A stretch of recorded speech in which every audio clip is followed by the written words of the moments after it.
Welcome back, Dad, Good to be back. to our podcast 33, The Call of Matthew.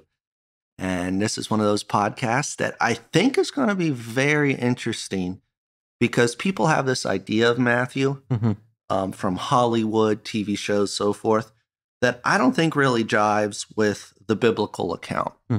How are you doing before we get into this? Doing great. Thank you so much. Things are good on my end. I appreciate that. Yeah, I've had a very busy week, a very long week. Yeah. Mentally, everything's tired. Yeah. So I told Becca, I'm just going to wear my Dorito shirt. Right. Usually I try to dress nice for these things, but today it's like, nah, I'm just wearing my Dorito shirt and enjoying this. So that's why I have that on today. So now, as we look at Matthew, I think our story generally in Sunday school in videos goes something like this. And I wrote this down. One day, Jesus casually strolls up to a tax booth and notices a troubled, middle-aged man clad in Roman attire. Jesus approaches him and says, "Follow me." For some reason, the man ponders this for a moment, then abruptly leaves everything behind and joins Jesus. Then immediately, almost magically we can say, he hosts a lavish party at his house, joyously declaring to his friends that he's forsaking his business to follow Jesus. It kind of reminds me of the call of the disciples. Right. You know, when people act like Jesus hadn't met them before. Exactly. And he calls them and they just drop everything and He follow just him. strolls down by the water and says, "Hey, guys, come on." And they're like, okay, let's do it. So, like I said, this is good in Hollywood, the silver screen, the drama. But when you study the Gospels and really look at the history, I believe, of the first century, we discover that there's a far difference. Exactly. The text suggests, and I'm going to make the argument, that over 40 events unfolded between the time of Matthew's calling to the time of his party.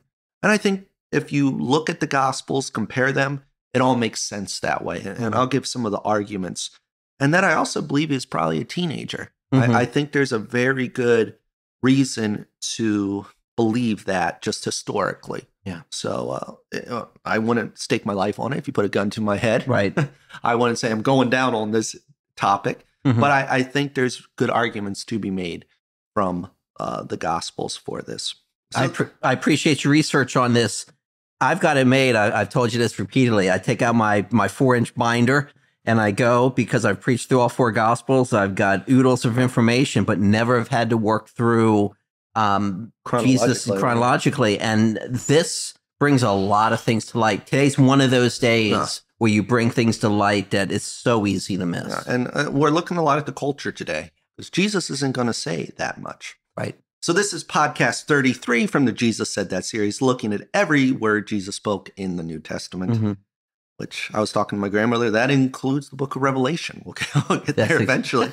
So this is from Matthew 9, Mark 2, and Luke 5. I'm Pastor Kenny Burge Jr., Associate Pastor of Colmar Manor Bible Church. You know the rest. Right.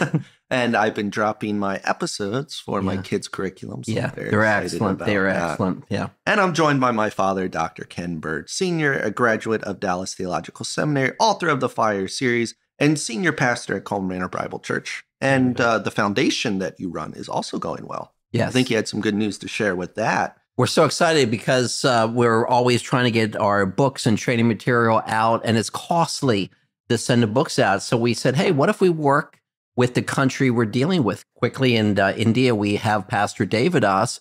He went to a publisher, said, we can do the Devotions on Fire a year or two, give you 1,000 copies, and to do it for $2,500. We were blown away. So we just authorized that to be done, and in their native tongue there. So that's a beautiful thing. So we're pumped because God just takes you beyond where you thought you could go. And some people, the sources aren't that good, but even say that Matthew possibly went to India. Yeah, exactly. They're pretty sure Thomas did. Yeah. Some say Matthew. It's a little sketchy, but we'll use that as a tie-in for this. But just great stuff's going on. That's the nonprofit. Yeah. What's the website, just in case people want to it's kenjburgesenior.com. Okay, and we'll put the link in the description. Oh, excuse me, kenburgeseniorfoundation.com. Yep. Thank you. And we'll put that in the description so people can just click on it. Yeah, please do. Get to that. So, and it's a nonprofit. No money's made. all the things go right to the people. So we don't have gold coffee cups, which indicates we're not making. We don't anything. even have the same. It's like yours is big. One is Walmart and one is who knows where. So, that's right. Okay. But with all that said, let's just jump into this passage. So we're going to start with Matthew's own words. And Matthew, it's kind of interesting to me. He's very humble. He is. Because in Mark and Luke, it says later on, he throws a grand banquet. And Matthew just said, basically, Jesus came to his house. Yes. Yeah. So I kind of like that modesty. We're going to see that later. But so we learn in Matthew 9:9, as Jesus went on from there. Now, what had just happened, Jesus had just healed a paralyzed man at Peter's house. After this event, Jesus leaves Peter's house, which is by the sea, and walks by Matthew's toll booth. So once again, I know I say this a lot, but I wish I could show you some of the graphics. Exactly. And you could see kind of where they think some of the toll booths were. They're a lot like, where is it, Delaware? Is that the place with all the tolls? Yeah. Where they would have on major roads or trading ports, especially around Galilee, because it's a giant lake. People would buy, they would catch their fish and sell it, and they would have things set up, toll booths around there to make the money. So as Jesus went on from there, he leaves Peter's house right on the water, and he saw a man named Matthew sitting at the tax office. Now, something I didn't realize was that Mark and Luke both refer to Matthew as Levi, which was probably his given name. But Matthew refers to himself as Matthew, which means gift of God. And tradition states that this nickname was given to him by Jesus after he was saved, saying, hey, you are a gift of God. So that's kind of a cool thought. So according to Matthew, an introduction and commentary, a good source that I've used, the tax office at Capernaum would be concerned with tolls on goods crossing the frontier of Antipas' land, either across the lake from Decapolis or across the Jordan from Philip's land. So you have all of the rulers, and I can visualize this map from doing my kids' curriculum. Yes. And when you would cross over, you might be coming way up from Philip's land. And as when you would come over, they would say, we're going to tax that. Yeah. Which is a real bummer if you're all in Israel and you're getting taxed on everything. But Matthew was apparently, it seems, a customs official in the service of Herod Antipas rather than a generic collector of direct taxes. So he wasn't the type of guy that you would just go and give your daily taxes to. Exactly. He seems more to be the toll booth guy. Right. So Flavius Josephus, you don't see the name Flavius very much. You love the name anymore. Flavius. That's right. Said that Antipas got about 200 talents each year through taxes, which is roughly around $5 million a year, just through those taxes. So he made some pretty good money. It's probably equivalent to what you pay when you go through Delaware through New Jersey, heading to the Northeast. Yeah. Our taxes are low. It's like, well, yeah, pay it all. Because we hit you on we hit you when you come in, and we hit you when you go back through. It's true. So Jesus went on from there. He saw a man, Matthew, sitting at the tax office, and he said to him, follow me. And he got up and followed him. So the question is, why did he follow him? Great question. Now, that's all the text says. So there's a lot of speculation, which, you don't count it as gospel truth. It's just ideas. He could have heard the Sermon on the Mount. Jesus just preached that not too long ago. And he's right in that region in Galilee. So Jesus is very popular. So it's not like he's just some random rabbi who walks up. He could have heard of Jesus healing the sick. Maybe he just knew he was a famous rabbi. Some people suggest, which I don't agree with, but it's been suggested, that he is the brother of James the Less, the apostle, soon to be apostle, because both were sons of Alphaeus, and he heard about Jesus from him. Possible, it's a common name. So Alphaeus, Alphaeus, however you want to say it. Forgive me, sir. And the correct answer is the Bible doesn't say. But I think if we look at the culture, and this is where I've dug into some first century sources, and just try to figure out why Matthew would leave everything. And I think history would suggest that Matthew was probably a teenager. I've made this argument before, many have.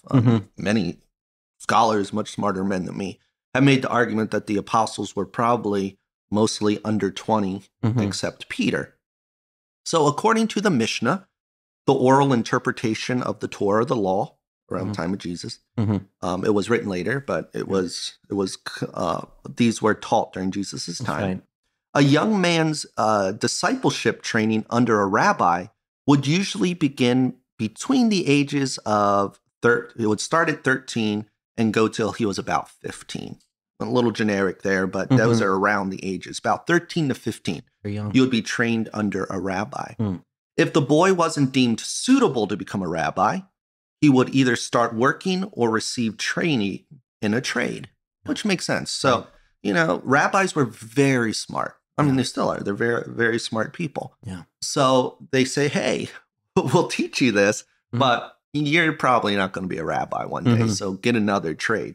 So the Mishnah also said a man should be married at 18. And that was the age that they would be married. Yeah. Now, why am I telling you all this? When you tie it together with Exodus chapter 30, 14 through 15, every male over the age of 20 was required to pay a sanctuary or temple tax. Yeah. So if you were over 20, you had to pay this tax. Right. However, in Matthew 17, 24 through 27, it's a passage I love because the religious people come to Peter and say, does your master pay the temple tax? He's like, of course he does. And he goes back and checks with Jesus. He's like, did you pay the temple tax? So that's when Jesus says, go cast your line, throw it in, and you'll. But he tells Peter just to pay the temple tax for himself, Jesus, and Peter, which implies, unless he's just really not helpful to the other apostles, that they were under the age of 20. Because why would Jesus just pay for Peter and his own temple tax? Yeah. And this implies that they were under 20. Also, tax collectors were contractors, so they would hire out other Jews to help them with their duties. So it is very possible that young Matthew, who wasn't suitable to become a rabbi, was hired to work in this booth, basically as an apprentice, as a young man. And as he worked, he gained wealth, because it doesn't appear that he's married at this time. Exactly. Then when Jesus, a young yet renowned rabbi, surrounded by numerous rumors portraying him as a prophet and miracle worker, approached and said, Matthew, come follow me, and invited him to be his disciple, the young man eagerly seized this opportunity. This would best explain why Matthew quickly followed Jesus. They're in the same region. He knows about him, and he probably thought he was passed up for this kind of training. And then this famous man comes up and says, follow me. That's very well put together. It makes sense. The arguments flow from what you're sharing there. And so you have Matthew latching on to a great opportunity, better than he ever knew. His name means gift of God. And I mean, he has given us a gospel that keeps on giving. But just for a moment, just to interject, Jesus's motivation. And let me get really profound here. I'll take you back to 1938 and the Adventures of Robin Hood. And if you recall the movie, because we've seen it together, Robin engages a fat friar by the name of Tuck. And he's just taunting him in a playful sort of way, and they engage in sword play. And Robin defeats him. And then Robin says, hey, how would you like to join our merry men? And I always love the response of Tuck. He says, I'll do it if only to convert you from your thieving ways. I mean, that's exactly what Jesus is doing here with Matthew. He's taken him out of a realm where most likely he was manipulating and cheating people to be his servant. And I love how the Lord goes to the bottom of the barrel, and picks people like Matthew and us. Yeah. So it's really interesting. Just when you look at the culture of that day, it helps maybe explain. It does. I mean, it's possible that Matthew was some 40-year-old depressed. That's right. Yeah. It's possible. That's right. Yeah. But culturally, that just wouldn't really fit. Exactly. So, I mean, it could be an abnormality. I don't know. But it doesn't matter. But I think that gives the best explanation I could find. Good argumentation. I agree. So then there's John Mark's account from the book of Mark, chapter 2. Yeah. So it said, Jesus went out again beside the sea. The whole crowd was coming to him, and he was teaching them. So Mark adds another fact, that the whole crowd was listening to Jesus and followed him as he was teaching. So you have to kind of picture this. Jesus is on the shore, and he's teaching, and all of these people are kind of following him. So he's probably talking taking questions Mm-hmm. with the multitude surrounding him. Sure. And as they're walking, they approached this toll booth. Mm-hmm. Then passing by, he saw Levi, the son of Alphaeus, sitting at the tax office, and he said to him, "Follow me." And he got up and followed him. So Mark refers to tax collectors and sinners as equals, which is a very insulting remark we see later. And when it says, "You eat with tax collectors and sinners," they're one and the same. So to be a tax collector in the Jewish mindset was the same as going out and sinning. Yeah. In our aspect, it would be, I would tell the kids, just imagine, I just pick a random country, Sweden. Yeah. If you're in Sweden, I don't think you're taking over the USA. Right. But just hypothetically, let's say Sweden comes in and takes over the US, Mm. and they say, now we want to collect taxes for our Swedish government from you Americans who we've conquered. And then Americans start volunteering to take taxes from their own people. Sure. And those people wouldn't be liked. And Yeah. that's kind of what we have here. And you have the coupling of tax collectors and sinners. The sinner was the non-Jewish practitioner. In other words, they just didn't really seem to care about the law and didn't even try to keep it. So they had their own classification from the scribes and Pharisees. Just a couple of thoughts here, because Mark's account is so interesting. The whole crowd was coming, continuous action and past time. And as they were coming, Jesus does what he always does, continuous action and past time. He's teaching them. The other pattern that I find helpful to understand for us is how Jesus ministers. For instance, and I'll just walk you through this real quick. In chapter 1 and verse 40 through 44, he heals a leper, but then he goes to a deserted place, 145. Then he goes to Capernaum. We cover the account, heals the paralytic, but what does he do after that? He goes into seclusion in 2:13. Then we come upon him healing the man with the withered hand in 3:1 through 6. What does he do immediately after? He withdraws himself from there. Then he does healings, 3:9 through 13. And then he goes to the mountains. And I think Luke kind of helps us to understand the mindset of Jesus, Luke 5:16. So he often withdrew into the wilderness and prayed. So it's a good pattern. You go and you serve and you become engaged with the people, but then you get back into the Father's presence. And that's what the pattern, and it seems Mark is very deliberate in showing this. Yeah. And it just says, he said, "Follow me." Follow me. And he got up and followed him. So why were tax collectors hated? I found this from a Bible dictionary, Lexham Bible Dictionary. Yeah. Just a couple facts here. Tax collectors, also known as publicans, Mm-hmm. which we hear about, depending, especially translations, Mm-hmm. charged tolls and taxes on behalf of the Roman government. Rome preferred to hire locals who were familiar with the region's inhabitants, land, and roads, which would imply that Matthew was from that region or around from there. Yeah. Some tax agents were responsible for such large territories that they would function as subcontractors, hiring their own employees to collect the taxes. That could be Matthew, how he fits in. Tax collectors earned a profit by demanding a higher tax rate from the people than they had prepaid to the Roman government. So just to kind of get the picture, we see this was Zacchaeus later. Mm-hmm. Basically, the Roman government says, hypothetically, you owe us $5 million. Mm-hmm. So they would say, okay, we have to go and raise $5 million. But then tax collectors had the option to say, let's raise $6 million. $1 million for me. Rome didn't care. As long as they got what they required, they're like, you can cheat your own people. They probably thought it was funny. So the tax collecting profession was saturated with unscrupulous people who overtaxed others to maximize their personal gain. Absolutely. We never see that with Matthew. Yeah. We're kind of reading into that with him. We know that was Zacchaeus because he said he cheated people. Right. Since Jews considered themselves victims of Roman oppression, Jewish tax collectors were despised. So they were hated. They were traitors to the cause. Exactly. So then we see Luke's account, as you referred to earlier. After this, once again speaking, Jesus is doing miracles. Jesus went out and saw a tax collector named Levi sitting at the tax office, and he said to him, "Follow me." So leaving everything behind, he got up and began to follow him. So Luke adds that fact that he left everything behind. And there's a little detail embedded that Luke uses when it says everything behind. It's a compound term that means together and all. So in other words, the universal whole.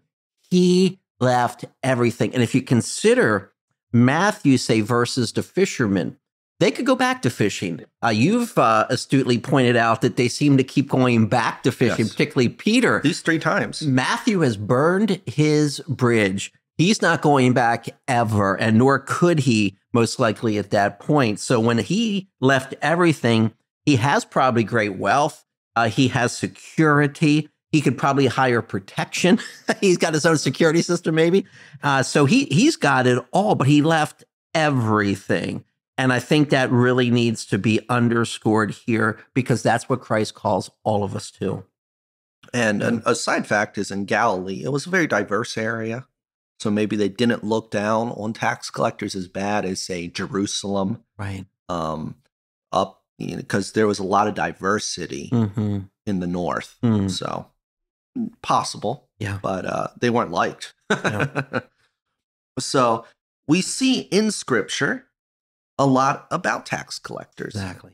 We see in Luke 3, tax collectors were baptized by John. What did John say? Do not cheat. That's right. Yeah. Because they were known for being cheaters. Sure. Matthew left his tax collecting job, as we saw in Matthew 9. Zacchaeus reformed and gave back to those he cheated in Luke 19.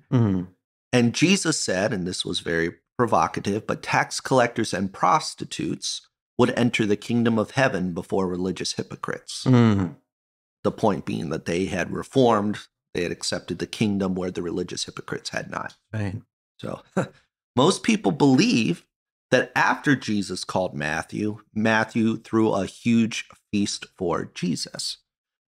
And this is when I'm working through chronological orders, and some commentators agree with me here, but I was having a hard time because the chronological orders were contradicting themselves. Exactly. And we know in Scripture you can't have contradictions. Matthew, he thinks in terms of just themes. Luke tends to put it a little bit more in order, but he more interviewed people. Yeah.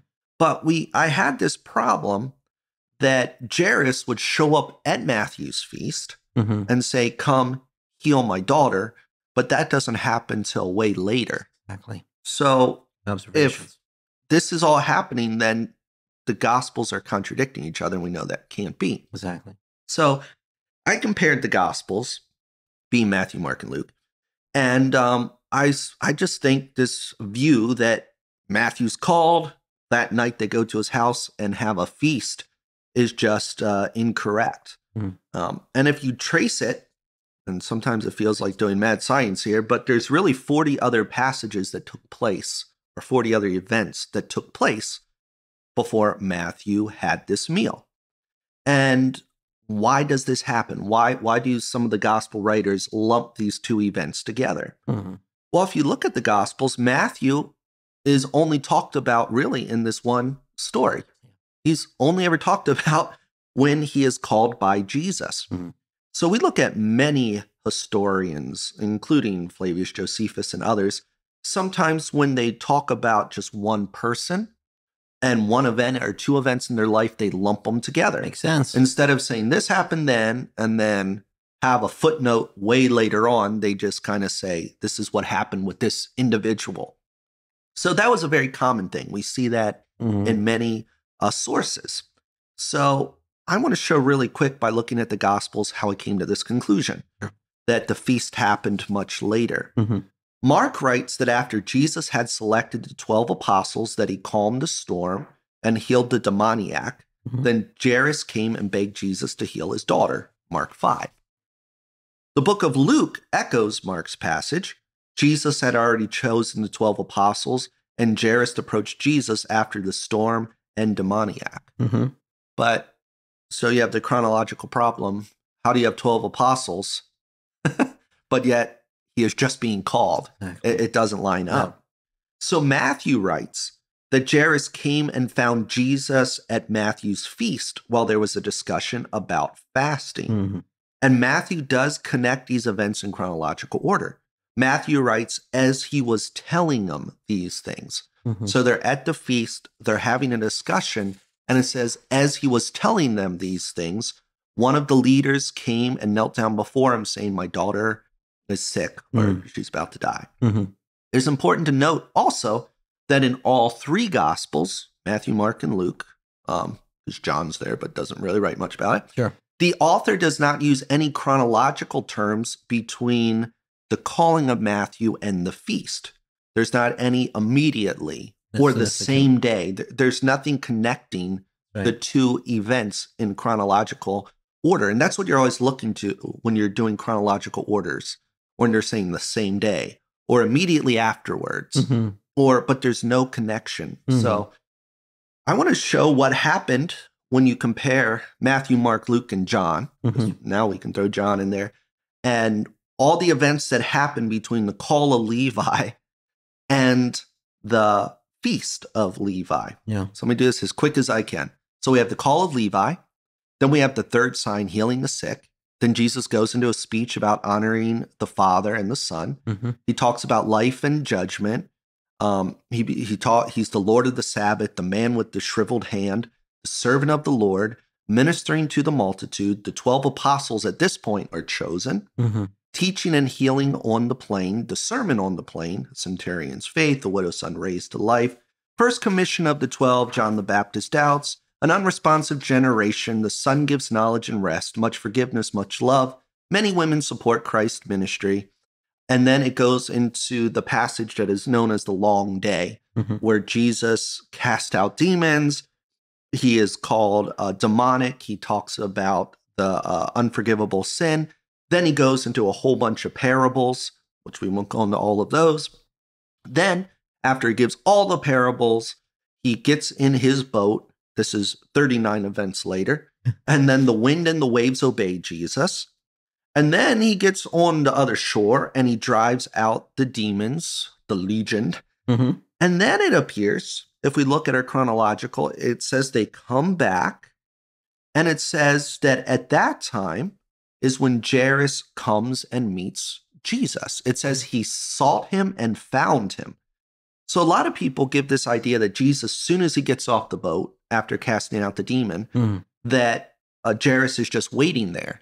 But when you really examine the text, it says there was a crowd waiting for Jesus, but it doesn't give a connection to when Jairus actually showed up. Exactly. Good. So my connection is that after he drives out the demon, he goes to Levi's house. Mm-hmm. They have to eat. Mm-hmm. Mm-hmm. People are now all excited to hear about Jesus. Yeah. They come to this feast, and that fits in perfectly then with all the Gospels that they're at this feast, and that's when Jairus is able to find Jesus and say, my daughter is sick. And that's maybe why it took him so long to find Jesus, because he's sailing here, he's sailing there. Exactly. So he finds him, and that just seems to make sense. Mm-hmm. So for me, with all that said, I think the text makes the best argument for Matthew's calling right after Jesus's long day. I should say after his party. After he cast out the demon known as Legion, he returns to the shore. Matthew prepares a feast for him.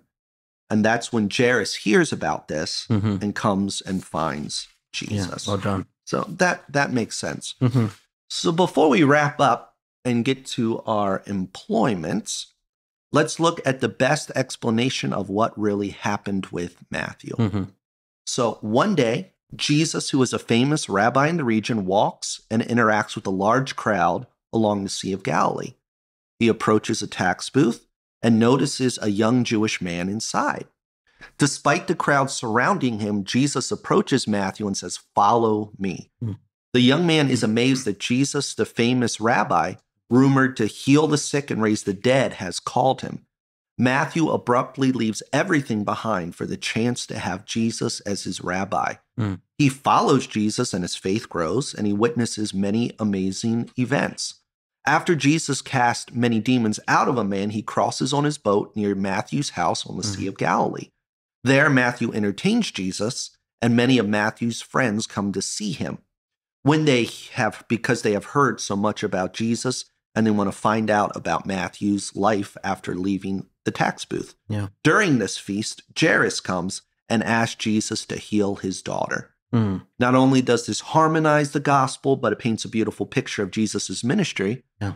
the impact it had on Matthew, his friends, and the entire region of Galilee. Yeah. So to me, that's the best way I can put it. One day we might go to heaven, and we will go to heaven. We can ask Matthew, and we'll find out exactly how this went down. Yeah. But I think just piecing everything together, that makes the most sense. Sure does. So employment. Anything you want to say before we get to employment, or? No, I'll add a couple thoughts after we engage in employment. Okay. Sure. So I only have 1 point. Yeah. Matthew puts Jesus's call above his job. Yeah. So Matthew gave up his job for the chance to be Jesus's disciple. Remember, Jesus had not called him to be an apostle yet. He was called to simply be one of the hundreds of disciples at this point. Matthew was rare because he put God's Son above the wealth and power he could earn as a tax collector. Question we should all ask ourselves: am I similar to Matthew? Will I prioritize being a disciple of Jesus over my career and potential wealth? And then thoughts. What are my priorities in life? If I was Matthew, would I have stayed with my job? Have I made up my mind that I will put everything on the line for God and his will? So, yeah, we keep coming back to the same passage. I think I quoted just about every podcast. Let a man deny himself.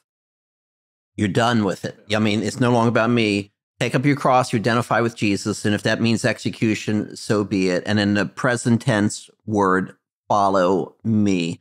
Why can we have a level of being comfortable to follow him? And I jotted this down. I came upon this many years ago, but Jesus is the perfect physician. You stop and think about it. Number one, he makes a perfect diagnosis. We've all sinned and come short. Jesus called out to people under sin. Number two, he makes house calls. He does it for Zacchaeus, but he goes to Matthew's place of work. He visits him. Why? Because the Son of Man came to seek and save that which was lost. And he himself is the remedy. He's the Lamb of God who takes away the sin of the world. Paul would say the one that knew no sin, Jesus, became sin for us. And then finally, he pays the bill. On a cross, he cries out, it's finished, paid in full. So when you contemplate the person and work of Jesus Christ, how can you do anything other than say, I'm setting it all aside, I'm going to risk it all, and I'm going to follow him? So I think there's a lot we can learn from this. Yeah. Obviously. Yeah.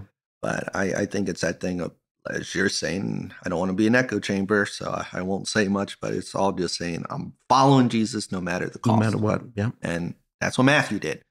And he would die because of that. He would be killed for his faith. Yeah. But he did the right thing. Right.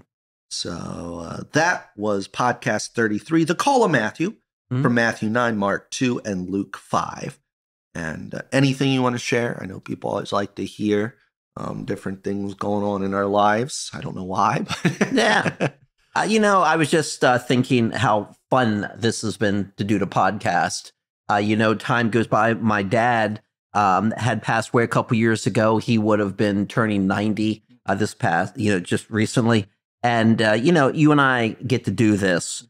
And it's a great thing to be able to sit down together and cover the word of God. And God takes who we are, a left brain more so kind of guy with a right brain kind of guy, and put us together and bring these podcasts to everybody. So it's just a privilege. Every time I come over, I just feel like it's a very wonderful time. And I know we feel special being able to do this together. Yeah. And I think on top of just the time, it also helps us with our research together. Yes.